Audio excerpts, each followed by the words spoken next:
Ассалаумағалейкум, кәсіби видео порталын тамашалап отырған қадірменді желі қолданушылары, назарларыңызға Бағдар хабарының кезекті санын ұсынамыз.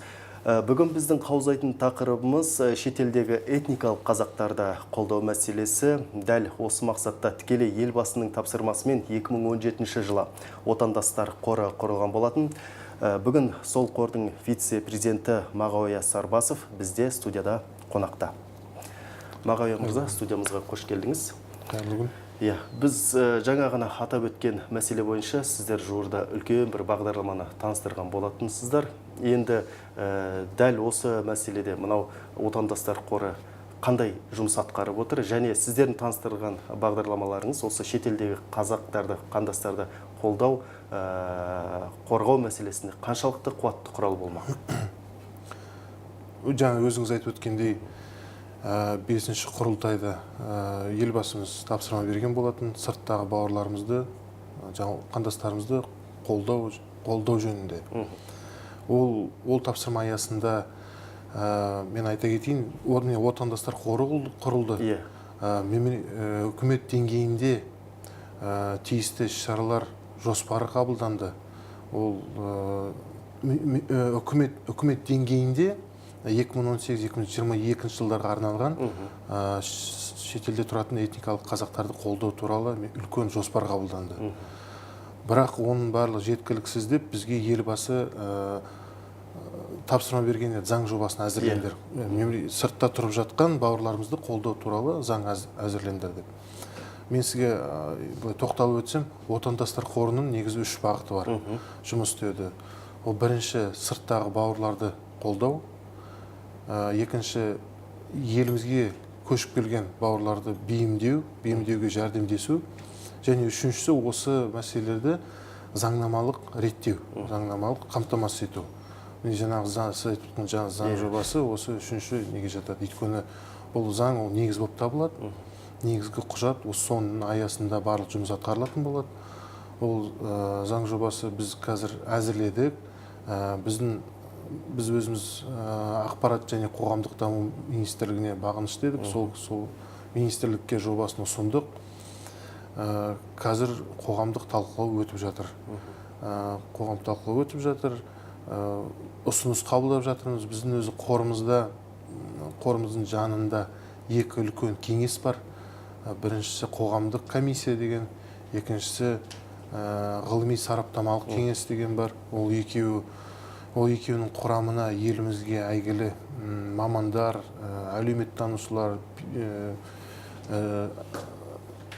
жазушылар, енді сондай білікті мамандар, етене жақын адамдар кірді. Соларға бәрімен мәселемен бөлістік, айттық, ұсындық, жаңағы заң жобасының тұжырымдамасын ұсындық. Енді заң жобасын өзін әзірледік. Қазір қаралып жатыр. Ол заң жобасы негізі сондай бір сырттағы бауырларымызды қолдау және елге қайтып келген қандастарымызды бейімдеуге, қамтамасыз етуге үлкен бір сондай кешенді құрал болады деп, кешенді құжат болады деген сенімдеміз. Онда оны әзірлеу кезінде халықаралық озық тәжірибе зерттелді.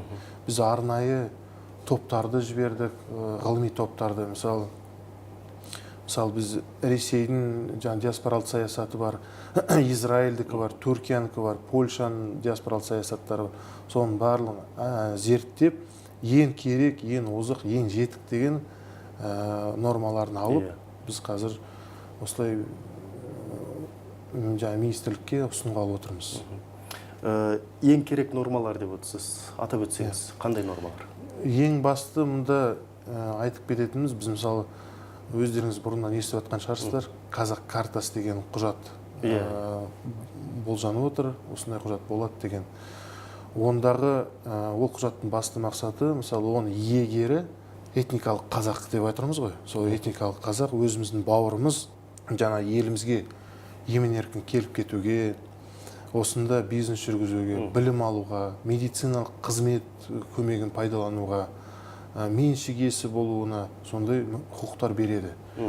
Айтып өтейін, қазіргі кезде біз ол қазақ картасының әртүрлі жобалар қарастырып жатырмыз. Өйткені біз жаңағы айттым ғой, бізде 2 сараптамалық сондай кеңестер бар. Оның әрқайсысы мүшелерімен біз мысалы сұхбаттастық, жаңа талқылау кезінде мысалы ұсыныстар түсті олардан. Мысалы дипломдары бойынша, олардың дипломдары бізге жарамды болу керек, немесе жаңағы көшіп келгендерге жұмыс істеуіне жағдай жасау керек деген секілді. Бұл аз ұсыныстардың бірі, көп ұсыныстардың бірі, оның бәрі қазір талқылануда. Нақты, яғни жаңа қазақ картасын алу үшін қазақ картасын алу үшін бізде қазір шартты дейміз ғой, шартты түрде сондай бір талаптар әзірледік. Ол мысалы бірінші Қазақстанның азаматы болмау керек, және Қазақстанның временный вид на жительство, сондай құжаты болмау керек. Ол жаңа Қазақстанның имиджіне нұқсан келтіретін сондай оқиғаларда болмау керек. Осындай шартты талаптар әзірленді, бірақ бұл қазір пысықталуда, қазір нақты сізге айтуға әлі ерте. Біз оны қазір пысықтап жатырмыз. Жаңа мен сізге айтып өтсем, бүгінгі күні бұл заң жобасы үкімет деңгейінде ведомствоаралық комиссия бар. Гүлшара Наушанова Абдықалықова басқарған, төрағалық ететін.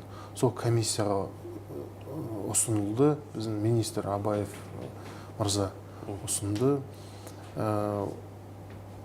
Қазір мемлекеттік органдарға 1 қазанға дейін соны толық қарап, пысықтап, өз ұсыныстарын, ескертулерін бізге жолдау туралы тапсырма берілді. Қазіргі кезде біз нақты әр министрлікпен осы құжатты пысықтап жатырмыз. Тамаша. Мағауия мырза, енді қазір жаһандану заманын білесіз, шекаралар жоқ деп айтып жатады. Бұл ретте енді осы Қазақстанның азаматтығынан шығып, басқа елге көшіп қоныс аударған ұлты қазақ азаматтар, мәселен осы жаңа қазақ картасына үміттенуі мүмкін бе? Әрине, мен жаңа айтып өткен шартты талаптар дедім ғой, сонда соның қатарында мысалы қазақ тілін білу, жаңа былай айтқанда базалық деңгейде білу, немесе әдеп ғұрыпты білу. Өйткені оны мысалы шетел тұрып жатқан азаматты мысалы мен қазақпын деп келіп тұрса неге бермеске? Егер ол қазақша білмесе, жаңа әдеп ғұрпын сұраймыз. Ол шығу тегін сұраймыз. Бізде қазақта жақсы ғой бәрі. Шығу тегінен ары қарай осыны тауып алуға болады дегендей. Осындай бір талаптар бар. Ол құжаттың жаңа алу үшін өзінің жеке бір талаптары болады. Оны мен айтып отқаным, ол толықтырылады дейсіз ғой. Толықтырылады. Өйткені мысалы қазір қауіпсіздік мәселелері бойынша талаптар күшейтіледі деген секілді. Ішкі істер министрлігінің өз талаптары бар. Мысалы еңбек және халықты әлеуметтік қорғау министрліктерінің өздерінің мысалы жаңа талаптары бар, былай айтқанда. Ол әрі қазір пысықталып жатыр. Біз енді алғашқысы осы жылдың аяғына дейін сол құжатты толық дайын құжатты үкіметке енгізіп, үкіметтен ары қарай келесі жылы алғашқысы парламентке енгіземіз деген үміттеміз. Түсінікті.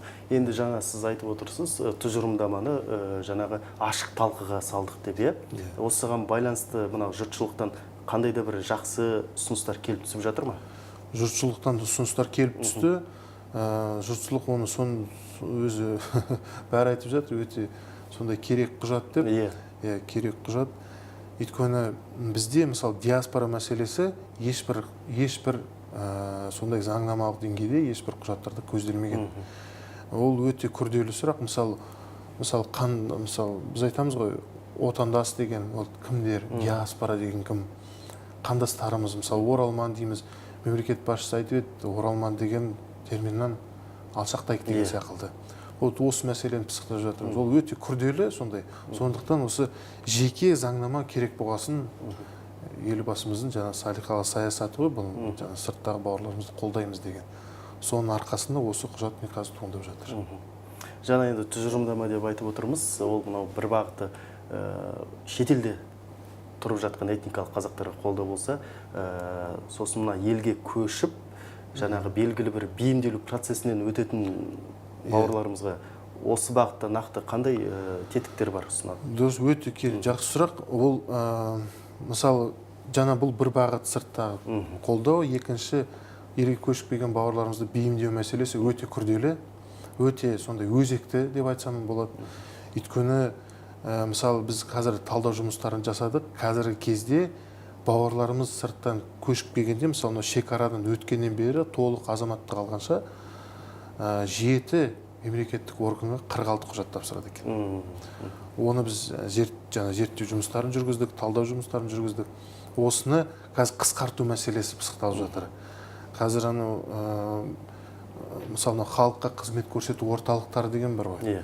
Вот соларды бір терезе принципі бойынша құжаттарын қабылдау мәселесі пысықталуда. Қазір біз ақпарат министрлігіне ұсыныспен шықтық. Ақпарат және қоғамдық даму министрлігі ары қарай Асқар Жұмағалиев мырза басқаратын цифровизация министрлігіне сондай тиісті ұсыныспен шығып пысықталып жатыр қазір бұл мәселе. Ондағы басты мақсат елге көшіп келген бауырларымыздың құжаттары.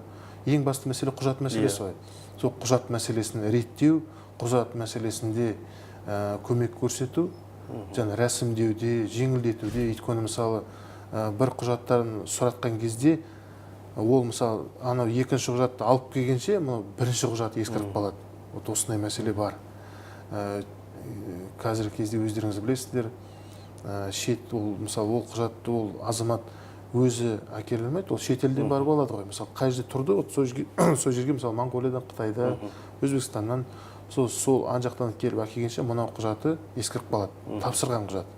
Соны болмау үшін қазір сол құжаттар мәселесін қысқартуға қарастырып жатырмыз. Мысалы 46 емес, мысалы 20-ға дейін. Мысалы 7 мемлекеттік органға емес, 2 мемлекеттік органға дейін мәселе сондай пысықталып жатыр. Бір терезеден қызмет көрсету, құжаттарды рәсімдеу бойынша. Түсінікті. Енді құжат өз алдына ең басты мәселе. Одан кейінгі мына бейімделу бар ғой. Жасыратыны жоқ. Шеттен келетін қандастарымыздың барлығы дейік, орысша білмейді. Бізде негізгі қатынас тілі болып есептеледі. Енді оларды осы бағытта бір бейімдеу, жаңағы қоғамға бейімдеу мәселесіне қаншалықты мән беріліп отыр? Бейімдеу мәселесі қазір бізде облыс және қалалық әкімшіліктермен пысықталып жатыр. Олардың құрамында өздеріңіз білесіздер, бейімдеу орталықтары бар. Бейімдеу орталықтары социальный адаптация, әлеуметтік бейімдеу орталықтары қызмет етеді. Біз қазір бүгінгі күні сол әкімшіліктерге ұсыныспен шықтық. Сол бейімдеу орталықтарының қызметін жаңағы оралмандарға қызмет ететіндей қылып қайта форматтау, қайта үйлестіру, осы мәселесі қазір пысықталып жатыр. Бұл жаңа өзекті мәселе. Келесі айта кететін жаңа бейімдеу мәселесі бойынша бүгінгі күні бізде үлкен қаржы институттарымен, мысалы Қазагро дейміз, Бәйтерек қоры, Даму қоры, Қазагроның өзі еншілес компаниялар көп. Соның әрқайсымен бізде меморандумдар жасасқанбыз. Мысалы, шеттен көшіп келген бауырларымызды бір ауылға көшіретін болып жатсақ, сол ауылда, сол тұрақты жерде жұмысын, кәсібін қамтамасыз ету үшін несие беру. Пайызсыз, жеңілдетілген несие беру, жұмысын бастап, ары қарай кәсібін жалғастыратындай қылып. Өйткені ол жұмыс мәселесі өте өзекті ғой. Әрине. Осы мәселені қазір пысықтап жатырмыз. Біз мысалы қазір мен айта кетейін, қазір бізде шетелде қандастарымыздың қатысуымен осы жылы 8 елде бизнес форум жоспарланған үлкен. Соның 2 өтті, біреу Мюнхенде өтті, Мюнхенде, Германияда. Екіншісі жақын арада Стамбулда өтті, Түркияда. Ол өте сондай қызығушылық тудырды біздің қандастарымыздың жағынан. Барлығы сондай бір өзінше ниетпен қатысы барлығы. Сондай қызығушылықпен деп айтуға болады. Қазіргі кезде, мысалы біз сонда да айттық олар бауырларымызға, бізде осындай меморандумдар бар, көшіп келсеңіздер, дайынбыз. Қол ұшын беруге, қол ұшын емес, қолынан ұстап жетектеп апарып көмек көрсетуге. Яғни нақты несие беру мүмкіндігі бар дейсіз ғой жұмысын жүргізуге. Қазіргі кезде осы мәселе пысықталып жатыр. Үлкен қаржы институттарымен. Атамекен, мысалы, ұлттық кәсіпкерлер палатасы бізге үлкен көмек көрсетуде. Оларға да алғыс айтамыз. Тағы да бейімдеу мәселесі бойынша біздің құрамымызда, қордың құрамында байланыс орталығы мен қоғамдық қабылдау бар. Байланыс орталығы бұл бұрын Қазақтелеком акционерлік қоғамы мен бірлесіп істелген жоба. Онда мысалы қоңырау шалу тегін. Қазақстан кез келген нүктесінен, әлемнен дүниежүзінің кез келген нүктесіне қоңырау шалып тегін кеңес алуға болады. Біз бірінші күндерден ондай аз еді. Қазіргі кезде жаңағы байланыс орталығына күніне 100 шақты қоңырау келіп түседі. Осының барлығы көбінесе тіл мәселесі, құжаттандыру мәселесі болып тұрады. Соларға жаңағыда бізде өзі қоғамдық қабылдауда да қызметшілер бар, байланыс орталығында да қызметкерлер бар. Олар барлық мәселе бойынша кеңес береді. Ал қоғамдық қабылдауға келген адамдармен соң құжаттарын алып, мысалы қолынан алып жетектеп апарып халыққа қызмет орталығына дейін барып бүкіл мәселені шешуге дайын. Мысалы бізге келеді жаңағы құжаттар мәселесі ғой көбінесе.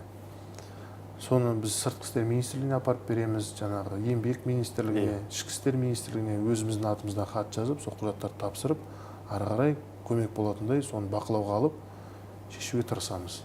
Тамаша. Шешіліп жатыр қазір. Мағауия мырза, сіз жаңа айтып өттіңіз, мынау бизнес форумдар өткіздік деп. Енді мен бұл сұрақты емес, былайша айтқанда тақырыпқа тұздық әңгіме болсын.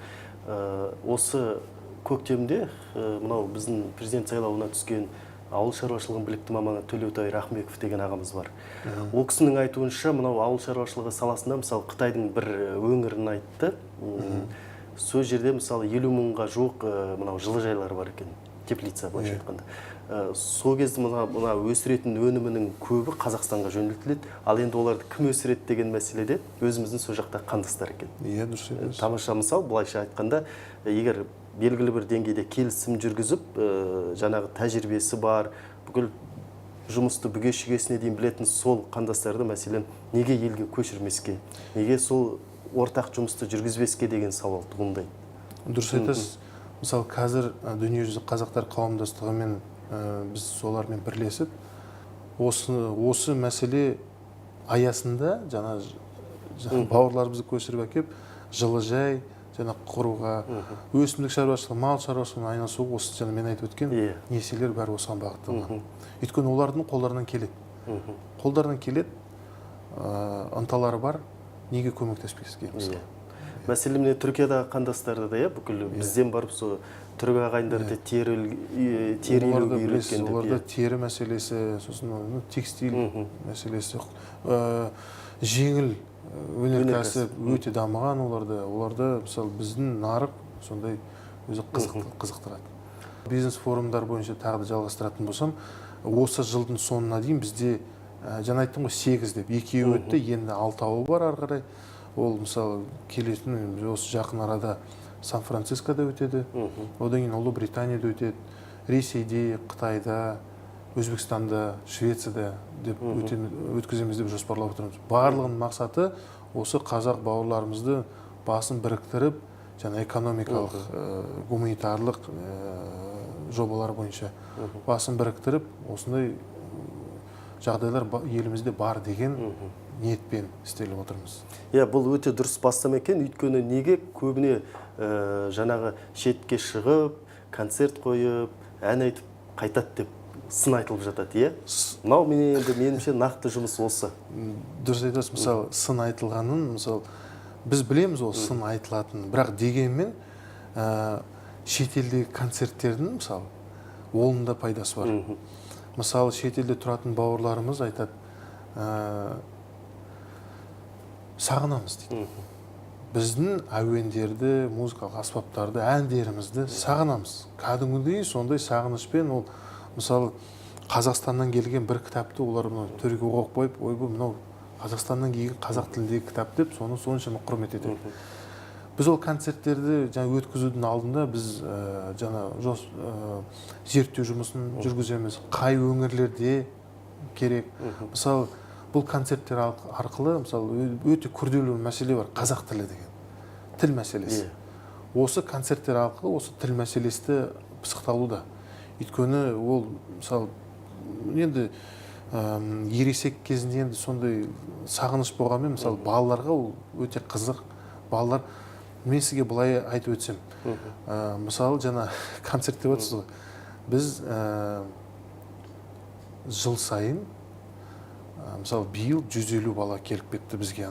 Назарбаев зияткерлік мектебінің аясында сондай саяхат ұйымдастырдық. Шетелден 150 баланы шақырттық. Олар келіп осында 2 апта жатты, демалды, оқыды, жаңа Қазақстан туралы білді. Мен айтайын дегенім, сол 150-дің 20 бала домбыра ұстап кетті осы жерде. Домбыра ұстап, домбыраны үйреніп алып, қазақша сөйлеп кетті сол. 20-сы домбырамен, қалғандар қазақша сөйлеп кетті. Мысалы, ол деген бізге үлкен жетістік қой. Бұл бірінші. Екінші, қазіргі кезде Балдәурен деген бала орталығы бар, лагерь былай айтқанда.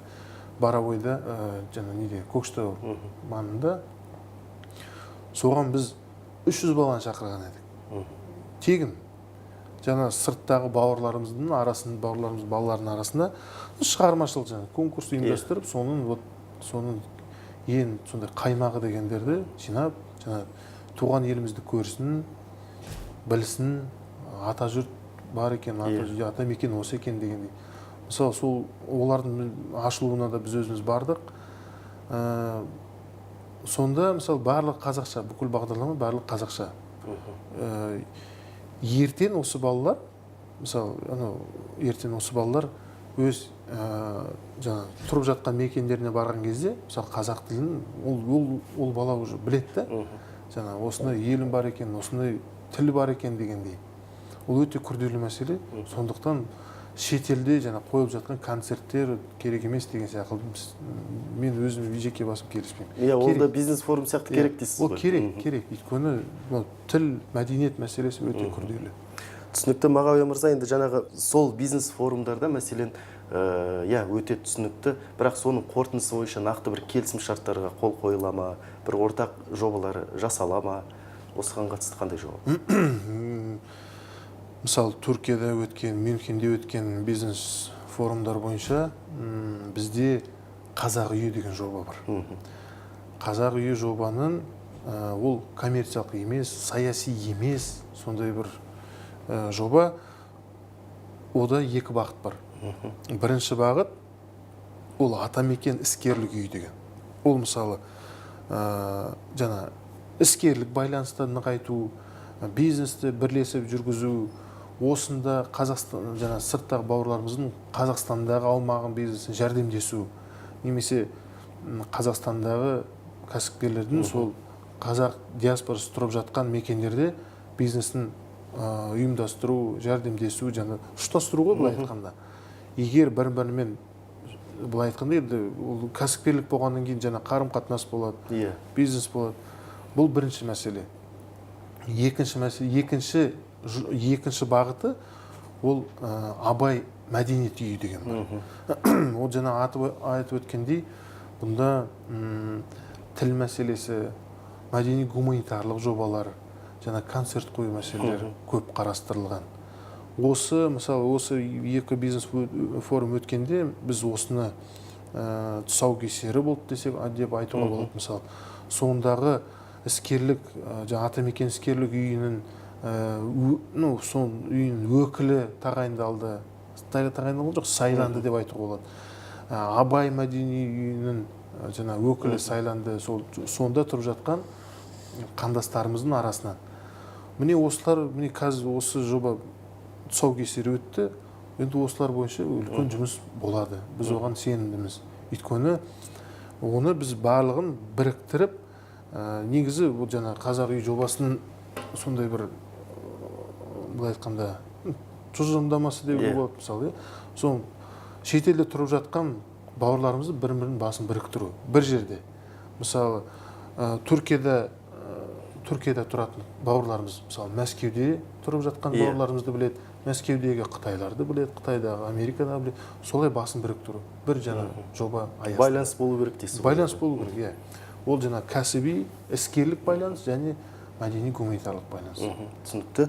Енді осы жалпы шетелдегі тұрып жатқан қандастарға қатысты бір ең өзекті мәселе ол тіл мәселесі болып тұр. Өзіңіз айтып өттіңіз. Бұл ретте олардың өз ұсынысы жаңағы қазақ тілін сабақ беретін, қазақ тілінде мектептерді ұйымдастыру, ұстаздарды былайша айтқанда дайындау. Осыған қатысты мысалы қандай да бір жұмыстар жасалып жатыр ма сіздің қор тарапынан? Жасалып жатыр. Мен жаңа айтып өттім ғой, бізде қазақ үйі жобасы бар. Қазақ үйі жобасының екі бағыты бар, жаңа іскерлік және мәдени гуманитарлық, абай мәдени үйі. Осы жоба аясында шетелде қызмет ететін, біздің бауырларымыздың қызмет ететін мәдени орталықтары бар. Сол мәдени орталықтармен біз тиісті құжаттармен меморандум жасастық, келісім шарттар жасастық. Оларға біз жаңа қолдау ретінде, көмегіміз ретінде интерактивті сыныптарды ұйымдастырып жатырмыз қазір. Оған жаңа ақпарат және қоғамдық даму министрлігі бізге үлкен қолдау көрсетті, сыртқы істер министрлігі үлкен қолдау көрсетті. Мысалы, ол қоғамдық жаңа мәдени орталықтың өзінің ғимараты болса, сол ғимараттың бір бөлмесіне интерактивті класс қойып береміз деп. Қазір сол жабдықтарды сатып алу мәселе пысықталуда. Ол дегеніміз, мысалы, осы Астанадан жүргізіп, бірнеше елде соны технология пайдаланып өткізу беру болады. Бұл бір бағыт. Екінші бағыт, мысалы, бізде қазір қазақ тіліне осы қазақ тілін тез үйренуді үйрететін, енді сондайға жаттықтыратын қазақ тілін мұғалімдер дайындау мәселесі. Ол бізде қазір руханият орталығы деген бар. Руханият орталығы бар. Біз солармен қазір тығыз байланыс жасап жатырмыз. Мұғалімдерді дайындау. Негізі тіл мәселесі өте сондай күрделі. Жаңа бұл екі, үшіншіден, мысалы, келесі жылы енді мынау Абай атамыздың 175 жылдығы бар. Соған орай, мысалы, мен айттым ғой, биыл біз 150 адамды Назарбаев зияткерлік мектебіне әкелсек, 150 баланы, қазақ тілін оқыту, әдеп ғұрпын, дәстүрін білу дегендей. Енді біз келесі жылы оны пысықтап жатырмыз. Келесі жылы Шәкәрім атындағы Шығыс Қазақстан университеті бар. Шығыс Қазақстан облысының университеті бар. Барлық өңірді қамтимыз дейсіз. Сода, мысалы, уже 150 емес, мысалы, 500 баланы әкелсек деген. Мысалы, мұнда 15 күн болса, біз анда бір айға апарсақ па деген сондай ниеттеніп отырмыз. Қазір егер университет тарапынан қолдау болса, біз осы мәселені пысықтаймыз. Осы мәселені пысықтап, жаңағы сырттағы бауырларымыздың арасында үндеу жасаймыз. Осы үйістіп 500 баланы жинап, мысалы, сонда әкеп қазақтың тарихын, тілін, мәдениет, салт дәстүрін үйрету мәселесі пысықталып жатыр. Бұл үшінші бағыт. Төртінші бағыт, мысалы, Балдәурен лагері, Балдәурен орталығы. Онда да, мысалы, былтыр 150, мысалы, квота болса, биыл оны 300-ге дейін көтерді. Ол деген жақсы ғой, 2 есе. Мысалы, қазір шетелден келген бауырларымыз 288 бала қазір демалысында сонда. Олар өз беттерімен демалып жатқан жоқ. Оған, мысалы, биыл көбінесе Маңғыстау облысының балалары солармен бірге демалып жатыр. Қазақ тілді өңірдесіз ғой. Қазақи сондай балалар. Мен өзім барып көрдім. Керемет енді. Ол өйткені қазір көрдіңіз, қазір мысалы телефон бәрі дамыған ғой. Мысалы, олар қазір демалып кеткенмен олар араласады. Бірін-бірімен араласады. Арғара ертең достасады, мысалы. Одан кейін байланыс пайда болады да, бізге сонысы керек. Тамаша, шетелдегі қандастармен тілдескенде оларды айтады мәселен енді. Көбіне осы құрылтайға келеді, сол кезде сөйлескенімізде енді егде жастағы адамдар, орта жастан жоғары адамдар осы Қазақстан билігі бізге емес дейді, біздің балаларымызға көбірек мән берсе деген тілектер бар да ол кісілердің. Біздің мен жаңа айтып өттім ғой, елбасымыздың тапсырған тапсырмасы аясында біздің жол карта, даму жоспары дейміз ғой, сондай жасалған еді. Сонда өте жастар мен балалар мәселесіне өте сондай көп мән беріліп отыр, көп үлкен мән берілген жастарға. Түсінікті Мағауия мырза, енді сіз жаңағы айтып отқан, мысалы міне мен осы сұхбатқа дайындық барысында сол бағдарламаларыңыз болу керек. Жол картаңыз сіз айтып отқан, мысалы көптеген штабтар бар екен, иә? Диаспоралық саясат бағдарламасын әзірлеу бағытымен, мысалы талдау деген штаб айналысады депсіздер. Осы штабтың жұмысы туралы айта отырсаңыз. Бізде өзі негізі қордың жұмысы жоспарлық кеңсе ретінде ұйымдастырылған. Яғни нақты бір жоспар бойынша, нақты бір міндет бойынша нақты жұмыс атқарылатын өзі топтар бар. Мысалы талдау штабын айтып өтсем, оны мысалы былай түсіндіріп айтуға болады. Қарапайым тілмен түсіндірсеңіз. Қарапайым тілмен түсіндірсем, былайынан. Мысалы қазір шетелде бейресми мәлімет, әртүрлі мәлімет бойынша 5 миллионға жуық қазақ бауырларымыз тұрады дейді. Бірақ мысалы бұл сан нақты ешқай жерде көрсетілмеген. Нақты ешқай жерде жоқ. Ол 5 миллион деген ол мысалы 10 жыл болды ма, 15 жыл болды ма, оны жобалап айтады. Мысалы талдау штабының жұмысы 2 бағытқа бөлінген. Ол бірінші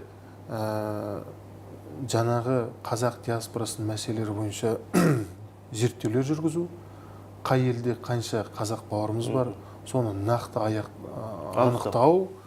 Өйткені мен айтып тұрмын ғой, нақты сан жоқ ешқай жерде, ешқандай. Мысалы кейбір мәліметтер бойынша бізде сыртта 8 миллионға дейін халық бар дейді. Кейбіреулерінде, мысалы Өзбекстанның өзінде олардың айтуы бойынша, сонда тұрып жатқан бауырларымыздың айтуы бойынша, оларда кем дегенде 2,5-3 миллион халық бар екен. Ресейде ең аз дегенде 1,5 миллион, ең аз. Вот мысалы осындай ақпараттарды ғылыми тұрғыдан анықтау үшін осы талдау штабының бір бағыты. Екінші бағыты, мынау мен өзіңіз айтып өткен заң жобасын әзірлеу кезінде халықаралық озық тәжірибені зерттеу. Қандай заңдары бар, қандай жоспарлары бар, қандай өзінің нелері бар, мысалы тәсілдер, технологиялар, соны қалай, өйткені ол өте күрделі мәселе. Диаспоралды саясат деген өте сондай, өйткені ол шетелде тұрып жатқан және осында көшіп келген бауырларымыздың тағдыры. Оған салғырт қарауға болмайды. Біз сондықтан ғылыми тұрғыдан зерттелген, дәлелденген мәлімет, нақты ақпарат болу керек дейсіз ғой. Үшін біз осында штаб құрдық. Тамаша. Енді қарасақ, бұл бір ғана штаб емес, көмек деген штаб бар екен, кеңес деген, білім деген, мәдениет деген, бірақ енді сіз бұлардың жұмысын осы айтып кеткен сияқтысыз. Көмек деген, мысалы мен айтқаным, осында көшіп келген бауырларымызға бейімдеуіне жағдай жасау. Мысалы мен айтып өттім, жаңағы байланыс орталығы бар дедім. Сосын байланыс орталығы бар, әртүрлі мысалы алаңдары бар. Мысалы қоғамдық комиссияны айтып өттім. Осының барлығы ол талдау, көмек штабтары екеуі бірлесе жұмыс істейді. Мысалы білім мен мәдениет штабы екеуі бірлесе жұмыс істейді. Өйткені ода айтып өткандай, ол мәдени саласындағы жобалар, білім жобалары, осының барлығы ол бірлесіп қызмет етеді. Негізі қордың жұмысында 9 бағыт бар. Ол талдау, көмек, білім, соның әрқайсысы жеке-жеке штаб қой. Өзінің жеке-жеке штабтары бар. Сол әрбір нақты жұмысты атқарады. Осының барлығы сыртта тұрып жатқан және елімізге көшіп келген бауырларымызға жағдай жасау. Соларды қолдау. Өйткені өзіңіз білесіз, біз тәуелсіздік алғаннан бері сырттағы бауырларымызды ешқашан қолдаудан ешқашан көңіл бас тартқан емеспіз. Әрқашан назарымызда олар осындай. Мысалы қазір осы күнге дейін дүниежүзілік қазақтар қауымдастығы деген бар. Өздеріңіз білесіздер. Біз соларға мыңда бір алғыс айтамыз. Өйткені олардың жұмыстары осы тәуелсіздік алғаннан бері өте ауқымды. Біз сол жұмысты қазір мысалы талдап, зерттеп, енді қазір заманға сай соны былай айтқанда қайта форматтау дейді ғой, вот сонымен айналысып жатырмыз. Мағауия мырза, енді жаңа өзіңіз айтып өттіңіз, қауымдастықты айтып өттіңіз, сосын мына көптеген елдерде мынау қазақтардың өздерінің құрып алған жаңағы мәдени болсын, бір орталықтары жұмыс істейді. Оның сыртында елшілік бар, біздің елшіліктер бар. Олар да осы жаңағы диаспора мәселесінде бірқатар бағыт бойынша жұмыс істейді. Осылардың мысалы өздеріңіз бар, міне отандастар қоры. Осылардың арасындағы жұмыс қаншалықты ұйымдастырылған, бір-бірімен байланыс, жаңағы ақпарат алмасу қаншалықты деңгейде? Дұрыс айтасыз. Негізі сыртқы істер министрлігі біздің еншілесіміздің бірі. Бізде отандастар қоры акционерлік қоғам, коммерциялық емес акционерлік қоғамы екі еншілесі бар. Учредитель дейді ғой, құрылтайшысы. Ол бірінші жаңа ақпарат және қоғамдық даму министрлігі 50%, 50% сыртқы істер министрлігі. Осыған орай біз сыртқы істер министрлігімен өте тығыз байланыстамыз. Оларға көп-көп рахмет. Олардың атқарып отқан осы сырттағы бауырларымызды қолдау мәселесі жұмыстары өте ауқымды, елеулі деп айтуға болады, өзекті.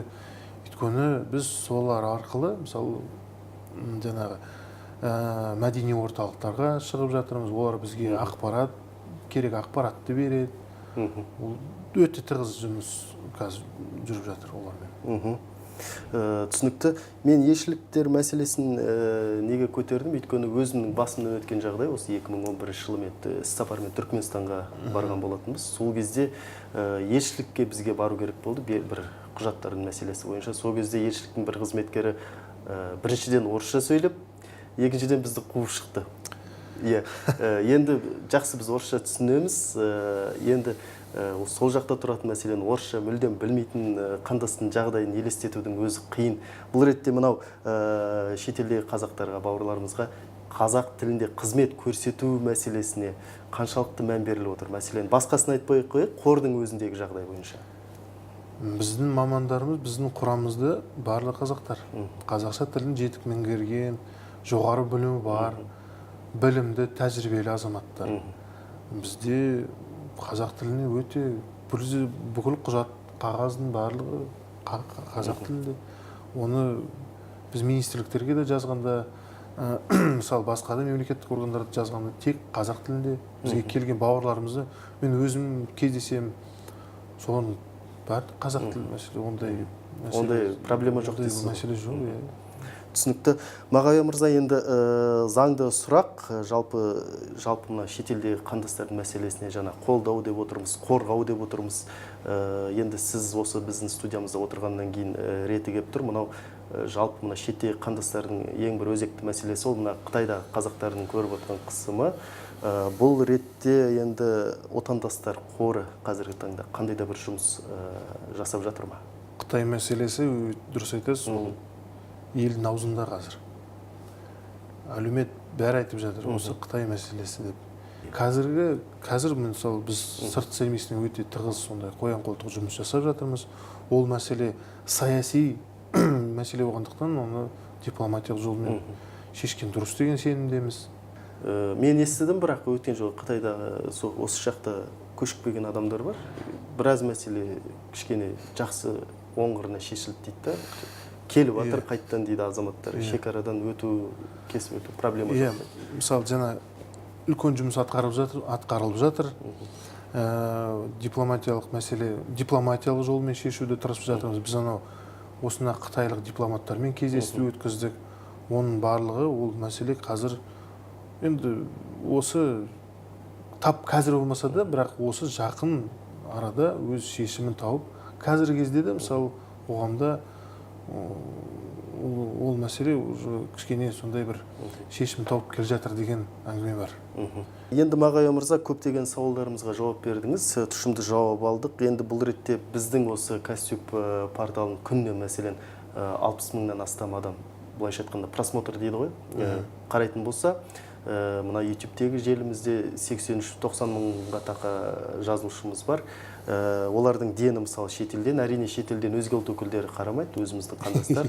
Бұл ретте осы қазір хабарымызды көріп отқан қандастарымыз болса, соларға беретін кеңесіңіз қандай, мысалы елге оралу тұрғысында, жаңа өзіңіз айтып өткен балаларын мысалы мына бір Қазақстанға жіберу мәселесінде, бизнес бастауда және жалпы мына қарапайым ақпаратты қайдан алуға болады, сіздер туралы ақпаратты қайдан алуға болады, көмек қажет болса, ақпарат белгілі бір қолдау қажет болса, қайда жүгінуге болады деген мәселеде сарапшы ретіндегі кеңесіңізді айтып кетсеңіз.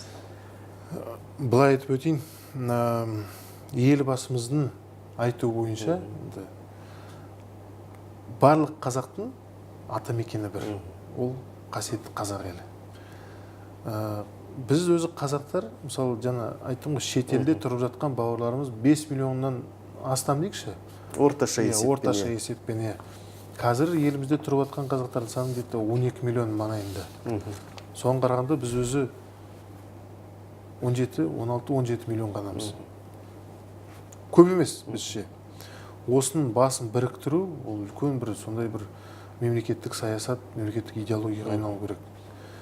Біз отандастар қоры осы мәселені қазір пысықтап жатырмыз. Осы мәселені қазір заң жобалық, заң деңгейінде реттеу мәселесін пысықтап жатырмыз. Өйткені заң болмай, жаңа құқықтық негіз болмай, көп мәселелер өз шешімін таппайды. Сондықтан осы заң жобасының мәселесі, одан кейін мен сіздерге айтып өтейін, мысалы қазір жылдың соңында, қараша айында ма, Түркістанда үлкен отандастар форумы жоспарланып отыр. Оған ел басшылығы қатысады деген жоспар бар. Қазір сізге нақты айта алмаймын.